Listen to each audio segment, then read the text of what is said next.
This particular picture by Sergio Lorraine is kind of important for me because it, in a way, gave me permission to do certain things. I was in Trafalgar Square photographing the pigeons. And there in Trafalgar Square was another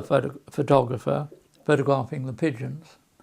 who turned out to be Sergio Lorraine. And we became friends. And Sergio looked at my pictures and he kind of said to me that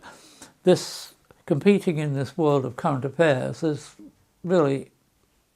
not me at my best, and that I was at my best doing,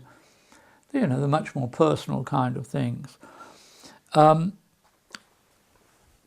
was extraordinary for me because I suddenly realized that here was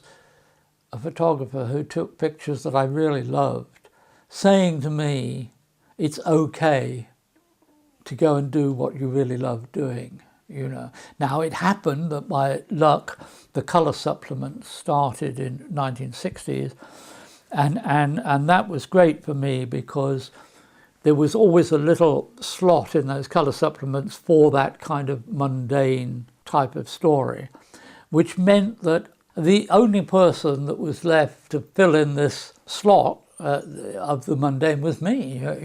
So I had, in many ways, a sort of free hand, and he is a very, very, very important person in my life.